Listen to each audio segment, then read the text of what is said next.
দূরে সরিয়ে দিতে হবে। স্কুলের টিচার দরকার, চক দরকার, ডাস্টার দরকার, স্কুলের শিক্ষার পরিকাঠামো ফিরিয়ে আনা দরকার।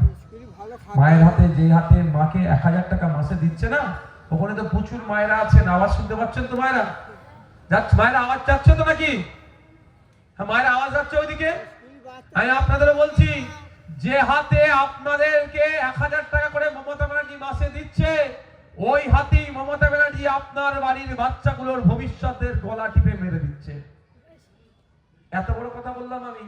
মমতা ব্যানার্জি কিন্তু আমাকে ছাড়বে না যদি আমি ভুল বলি, কিন্তু আমার কিচ্ছু করতে পারবে না এই পশম। কারণ কি? এই বাস্তব কথা বলছি তো।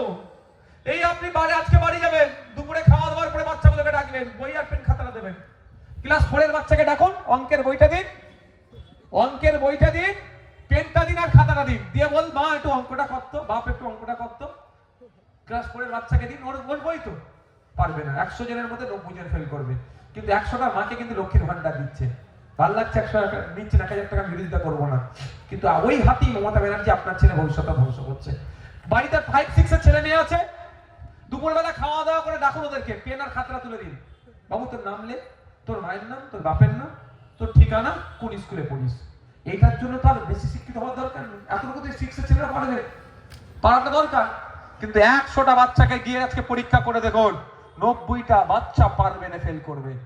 কিন্তু ক্ষতিটা কার হচ্ছে?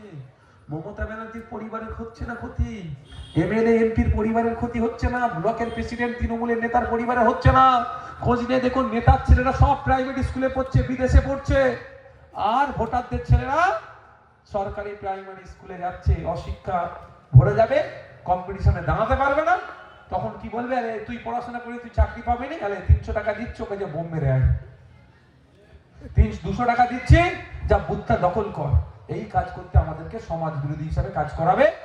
আর যখন ধরা পড়ে যাবে, রাজনৈতিক লড়াই হবে, কিন্তু বলবে অমুক মুসলমানদের ছেলেটা বিজেপির নেতাকে মেরেছে, তখন বলবে না তৃণমূলের লোকটা বিজেপিকে মেরেছে, অমুক দলিতটা মুসলমানদের ছেলেকে মেরেছে। আরে বলবে না তখন যে বিজেপির নেতাটা তৃণমূলের নেতাকে মেরেছে, তখন সাম্প্রদায়িক দাঙ্গা লাগানোর চেষ্টা করবে।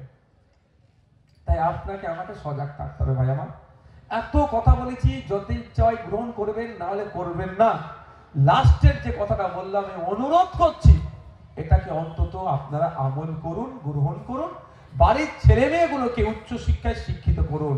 প্রয়োজনে এক বেলা খাবেন না, রোজাই থাকুন। রোজা থাকলে শরীরও ভালো থাকবে, টাকাটা বাঁচলে ওই বেলাটা খাবেন না, একদিন খাবেন না, টাকাটা বাঁচবে, ওই টাকাটা দিয়ে মেয়ে ছেলেগুলোকে পড়ান। আর উচ্চ শিক্ষার ক্ষেত্রে রেজাল্ট ভালো আছে, আর্থিক দুর্বলতার কারণে কারো বাড়ির ছেলে মেয়ে না পড়াশোনা বন্ধ হয়ে যায়। এখানে মুসা আছে, মুসাকে আমি বলে যাচ্ছি, এখানে আমাদের ভাইরা আছে যারা নেতৃত্বরা আছে, এদেরকে বলে যাচ্ছি, উচ্চ শিক্ষার জন্য যদি কারো অর্থের প্রয়োজন হয়, আপনারা নির্দ্বিধায় আমাদের সাথে যোগাযোগ করবেন।